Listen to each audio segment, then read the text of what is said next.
the year and stuff. Hey, well, there we go. So yeah, we were chatting. So everybody, this is Vinny. How you doing, Vinny?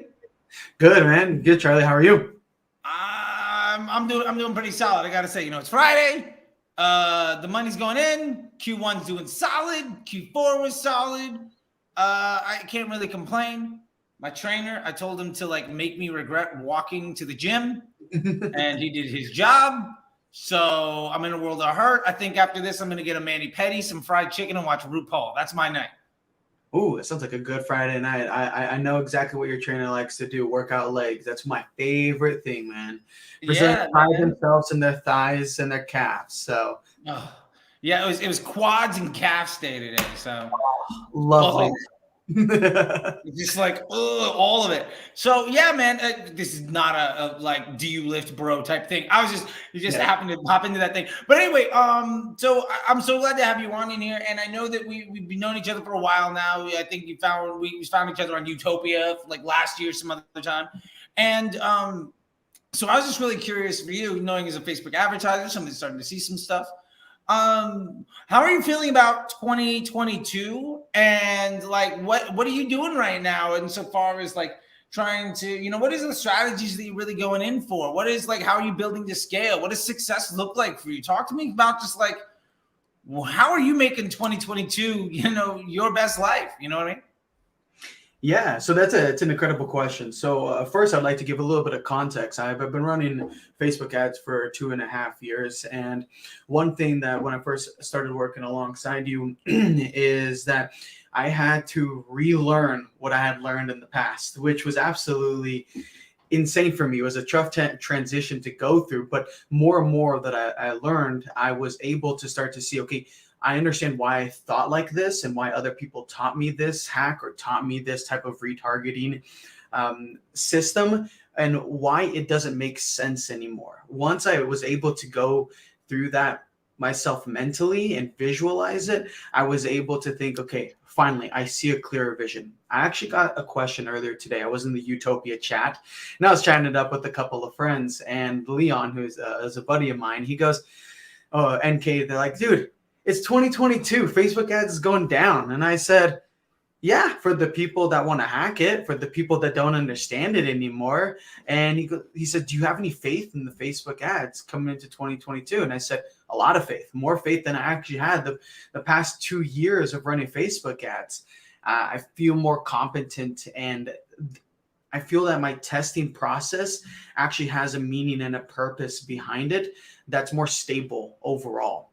And he said, what? And so just going back to that point, it felt really good to me to be able to feel confident coming into 2022. So Yeah, no, I love it, man. And there's a couple of things you said in there that I think are really big. Like one is the hacks, all of that stuff, and having to unlearn what you learned. Like, talk to me. Like, what are a couple of things that you used to think were like paramount to success that now is something you wouldn't touch with somebody else's 10-foot pole? yeah, so that's one thing is specifically, I remember working with I was working with a bunch of small clients all at the same time. And I was working with about 17 different accounts at the same time. And I was constantly competing to get better ROAS. So every single day, I would micromanage my ads. I would be spending countless hours on looking, okay, this ad's doing good. Okay, turn this one off. Okay, now turn this one back on. Okay, this one was doing good 3 days ago. This one, and just going back and forth. And I'm like, okay, that's just a lot to manage all in one day, but I was able to do it mainly because I had my handy dandy notebook and I was writing everything down just to remember everything. I know, right? The notebooks. And what they would tell me is that, hey, we're looking for a specific ROAS. That would be literally a part of my onboarding call. And I remember working with a company called Silver Linings Herbs and Vitamins. It was vitamins and supplements specifically for horses, so horse feed. And their product was actually really good. And I said to myself, I said, if I had a horse, I really like this product because the labels are transparent. One thing that they had that was a huge benefit was that AOV was really high. It was about 125 to 175 AOV roughly, which was great. And we had Yeah. built a landing page for them on ClickFunnels and stuff. And so we were able to sell about we were going for 1 to 3 bottles every single sell. So sometimes the AOV would be even up to $200, which was absolutely phenomenal. And we were averaging every month 3x ROAS. And on month 4, I remember that they sent us a message and said, and remember, this client's paying us $500 a month. Okay, $500 a month. So that's really little. and they said, hey, we're done working with you guys. And I was flabbergasted, just absolutely. It was like a right hook straight from my blind spot. And I said, wait, what happened? They said to me, well, we can't afford your services anymore, plus running Facebook ads. They said the Facebook ads aren't doing good enough. And I said, here are the screenshots right here. This is exactly what's happening. And we had built think about this, but also I built them a landing page. We were optimizing that on a weekly basis as well. And I had to think to myself. So finally, one of my higher ups that I was working with during that time on that Facebook ad account, he entered into a call with them and I was able to listen. Well, what we noticed is that their overhead and their cost of goods sold was too big because it manufactured in-house. So that was causing like the cost of goods sold to be ridiculous, plus the amount of employees as well. And even with that 3x ROAS month over month didn't make a difference in their business. So that's one thing that I really had to unlearn. Yeah, the ROAS stuff. I tell people all the time, like the trick to making it work isn't your ROAS, because your platform ROAS is basically nonsense. The number doesn't mean anything anyway. There's like this equation. There's like I like to call like the golden equation of direct to consumer. Really anything, but for the purpose of this conversation, golden equation of direct to consumer, which is like your cost of goods plus your cost of per acquisition of a sale. Because remember, a sale is not a customer, right? Like having a customer is very different than making a sale. Those are two very functionally different things. The two of those added up, divided by the LTV of that offer, really lends you into volume and headroom. Like I've scaled brands where we got to a 3x, 4x. I had a brand, alcohol delivery company 2 years ago, and they had a Facebook rep running it, and he was stoked. He got it to 3.5x on like 600 a day. Fantastic. And they were making like 10, 15 grand profit a month. Awesome. They were happy. I came on board, and instead of looking at it that way, we looked at profit margin of each individual sale, that COGS plus CPA, parentheses, divided by LTV, and got it that way. So we understood we were making $22 on a sale. We got them up to $3,000 a day. So that we were doing $50,000, $100,000 in profit a month at like a way larger spend, although our ROAS looked terrible. Right. But it was because we started measuring business metrics that mattered. You know, we weren't concerned about CPMs and CPCs and click-through rates of an ad and trying to maximize the ROAS. I've maximized that ROAS so damn good, the business damn near went out of business so many times.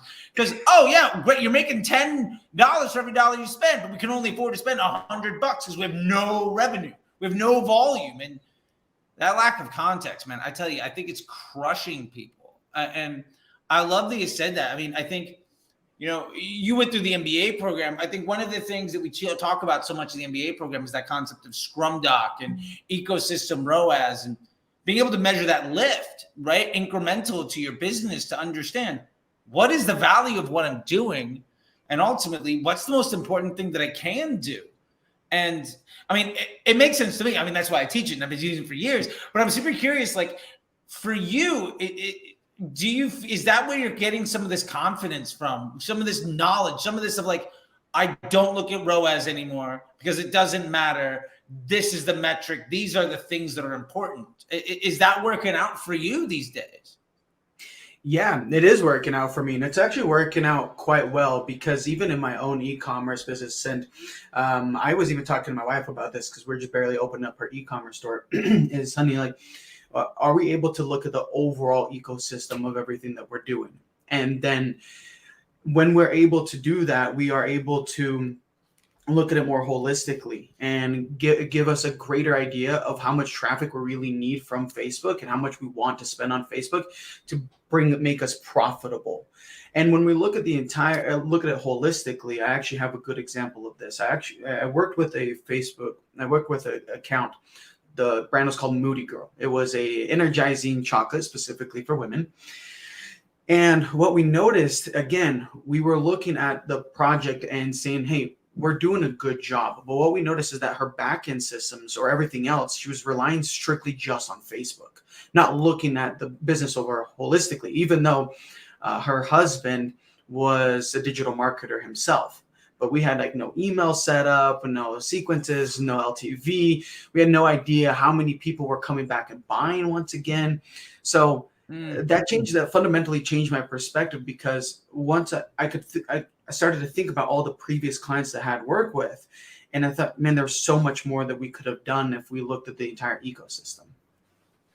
Yeah, I can't tell you how many times, like, I feel like something I try to tell people is, if you can make Facebook simple, like, one of my objectives is to make Facebook projectable and simple and steady so that it takes a couple hours a week to really manage.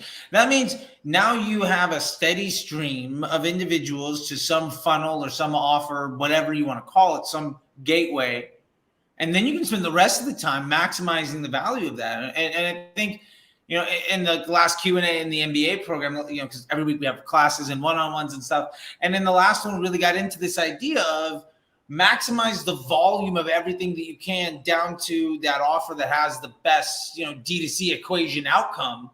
And then, our favorite little Google Analytics thing that we talk about all the time, the user flow, and find where that bottleneck is. And if you can just figure out what the issue is in that bottleneck to explode the LTV, or if you make a 10% change in that last piece of that customer journey, that could be a 20, 30, 50% increase of your Facebook ad spend. And there's nothing you're going to be able to do on Facebook ads, for instance, with this chocolate company. No Facebook ad is going to increase is going to make somebody buy 3 times after they bought, but there's no email set up, no SMS, no customer service set up. Like, so much of being successful as a Facebook marketer is figuring out how to make Facebook stable, and then figuring out what is wrong with the business. I've always said, like, the light bulb moment for me was, my job isn't to spend the money and let you know how good I did with it, right? My job is to understand why you're not giving me twice as much, and to let you know the problem in your business you need to fix so that I can spend twice as much money, because your Facebook media budget is an output of the rest of your business success. And that fundamentally changed so much for me. So much. So that being said, like, what are some of the things that you used to do to juice that ROAS that now, like, you're just not even thinking about it anymore? Retargeting, honestly, retargeting a lot. But again, it's for that company specifically, we would run a lot of retargeting for her to help out with gathering. Like, we would say, all right, how long does 5 bars of chocolate last for you? She says, well, about 30 days. I said, okay, cool. So then engage us after 30 days, 60 days, so on and so forth. Right? We wanted to bring people back in so we could reconvert them, so on and so forth. That was one thing that I did to bump up that ROAS. And again, this is something that I learned, and I had to reframe my thought. I said, how do I identify the bottlenecks? I would like to talk about that just a little bit, because I know you and I have talked about that personally a lot. Oh yeah. In depth. I love it. That's what the one-on-ones are so much fun. We have fun. It's like we're on the phone for however goddamn knows long. And it's one of my favorite parts about things, is getting to talk to people like you about this kind of stuff right here.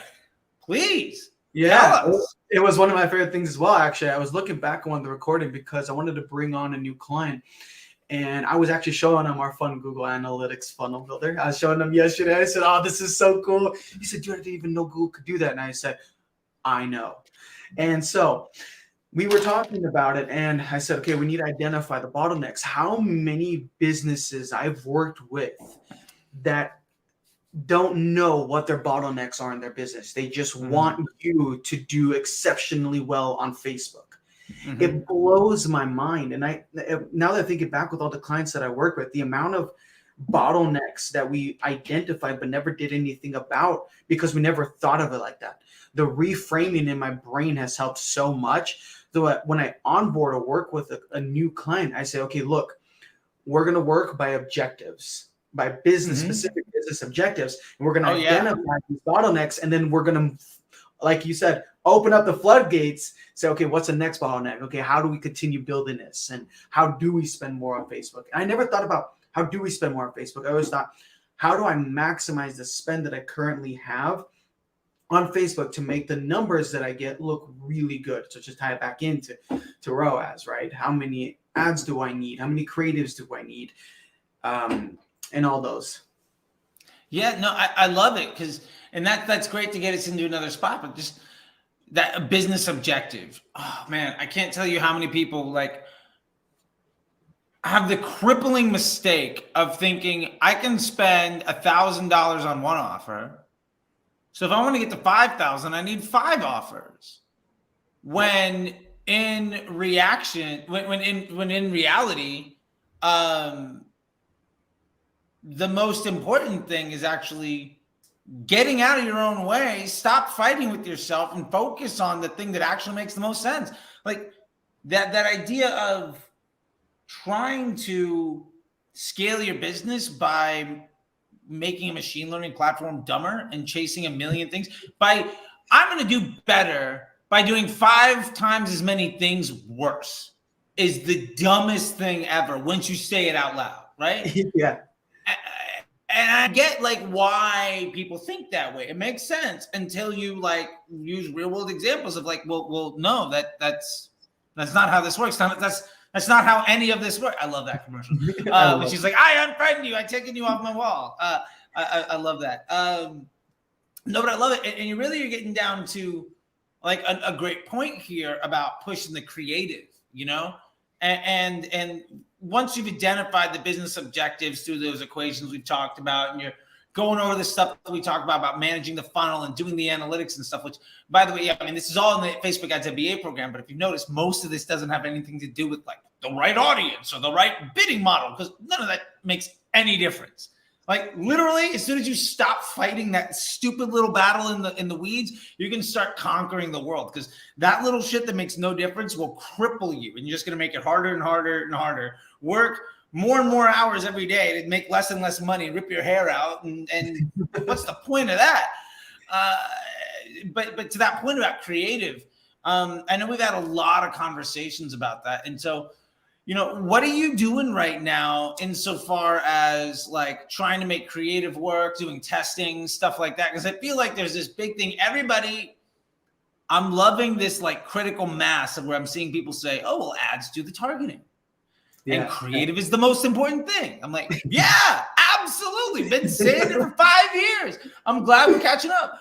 Yeah. But the problem is the parrots and the echo chambers of the world aren't telling people what to do. And so without getting too like nitty gritty, because I don't want to sit here for like 3 hours talking about it, but like, how are you approaching creative testing stuff, you know, like as an ethos is the way that you're thinking about trying to solve these problems, and then using those ads to target? How are you doing that as well? Yeah. So again, I got to bring it back to this, just the reframing in my brain. I like to give examples of what I've done previously just to help give good context.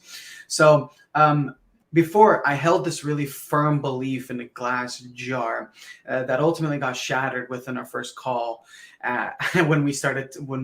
before I started working with you in the MBA program, and you replaced it with a new belief. And that belief was that the old belief was that creative testing was a part of my creative tests was a part of having one campaign ad set specific to so a specific variable that I was going to keep constant, or 2 variables that was going to keep constant, and the only variable that was ever going to change was the creatives.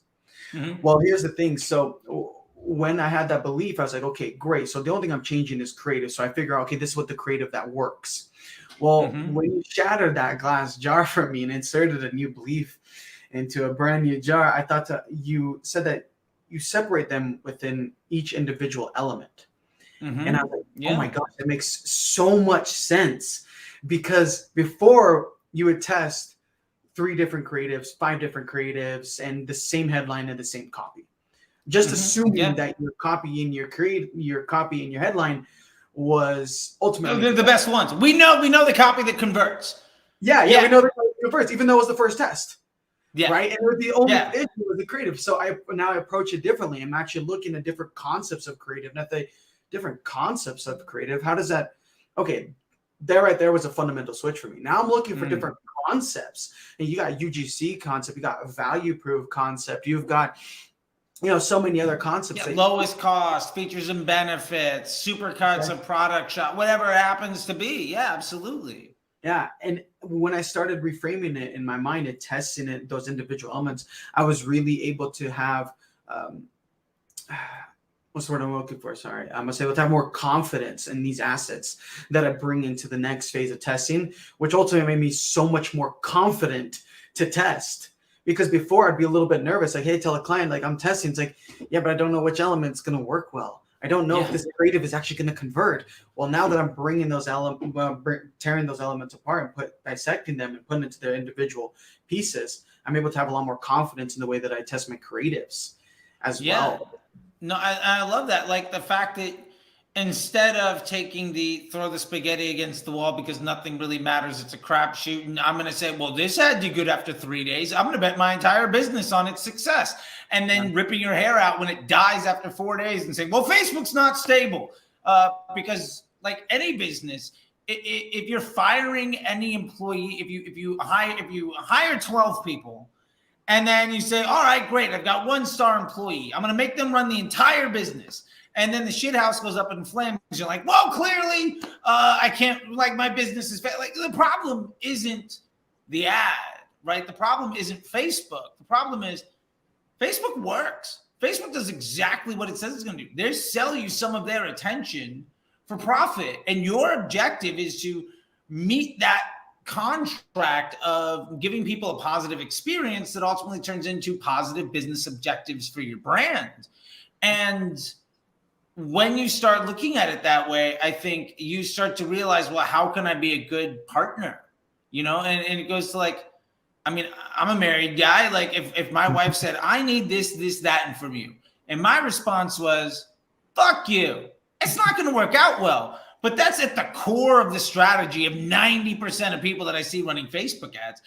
And they're trying to come up, their solution in that analogy would be more like, well, I'm just going to try to come up with more excuses, or I'm just going to try to, handle the symptoms of all the problems instead of really addressing the core issues. And if you don't address the core issues, you're never going to be able to move forward. And, like you can't move mountains if you're always worried about the little pebbles, right? It's just never going to happen for you, And one of the things I love about the concept stuff, and it's something that we talk about all the time, and I'm curious to see how this is working out for you, but targeting, right? Like we're talking about primarily using broad.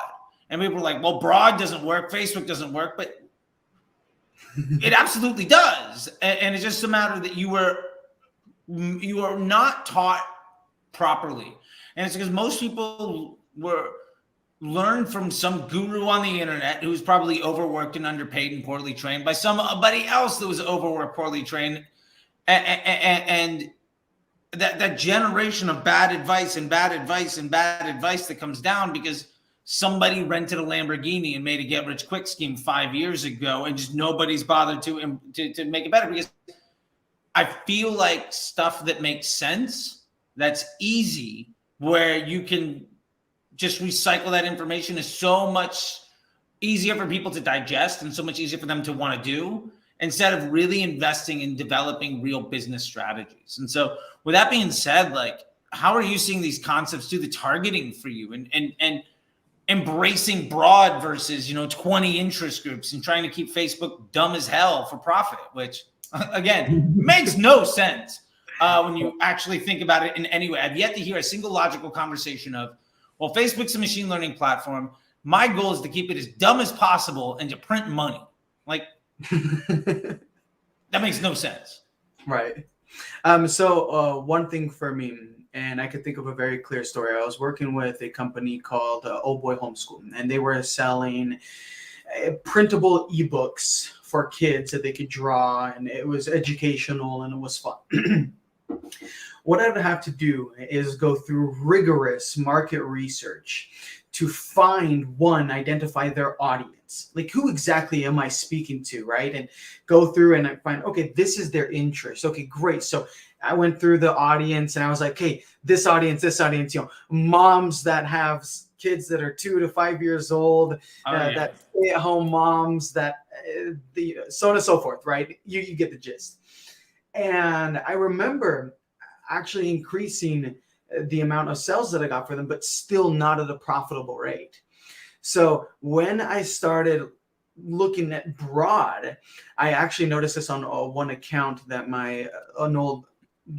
someone that I used to work with, and he was actually running broad for financial, and it was doing the best out of all of the other interests. And that didn't register to me until just barely. Yeah.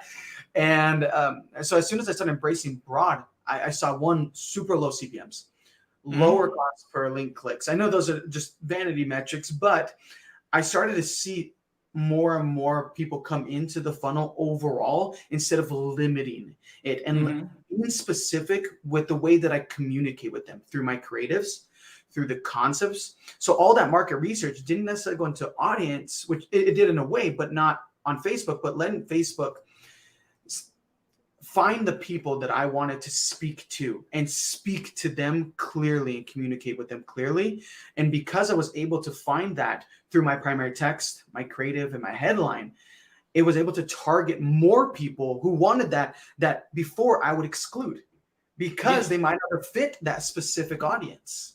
Yeah. And so before you were paying extra to prevent your ads from seeing the right people. And as your costs rise and your efficiency goes down, you are blaming the system for doing exactly what you told it to do instead of letting it do its job. Right. Exactly. And I had already written. I love that that's working out.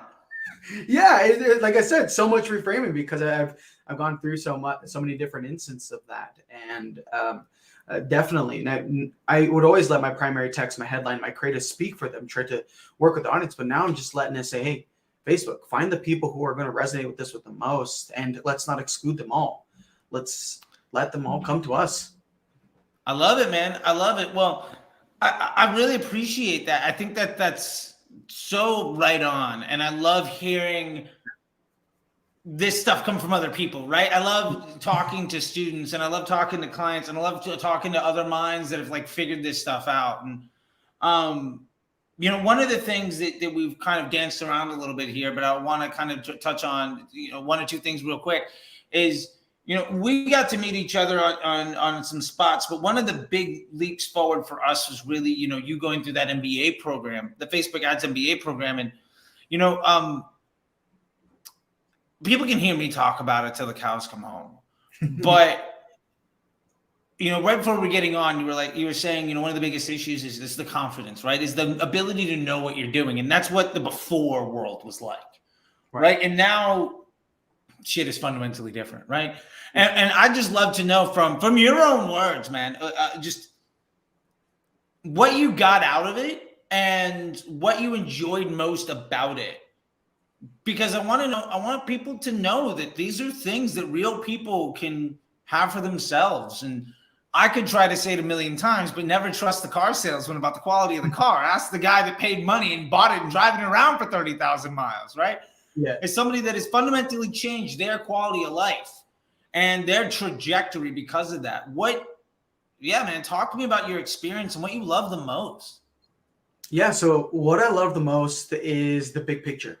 Honestly, I'm a big picture kind of person. I want to build big things. I want to help my clients build their businesses in a big way. And what I really, really loved is the fact that ultimately when we hopped on the phone call, we barely talked about Facebook ads. It was kind of funny because we barely talked. We had 2 or 3 calls, I think, about. Yeah. Before we got you in, it was like, I don't know if I should trust this guy. Yeah, we had probably 2 or 3 45-minute calls of you just making sure I was like a legit dude and this is the right move for you. It was, hey, look, that's what it took to make you feel like it was the right thing to do. And very, very little of what we talked about was actually Facebook ads, because Facebook ads has very little to do with your success as a Facebook ads manager, ironically enough.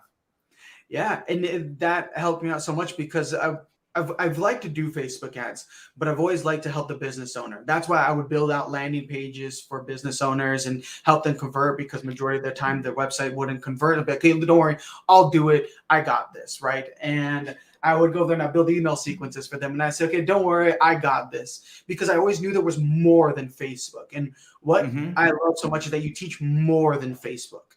The ecosystem ROAS sheet for me has really changed my mind in the way that I look at businesses, and identifying bottlenecks has really changed my mind the way I look at businesses that I bring in, businesses that I want to work with.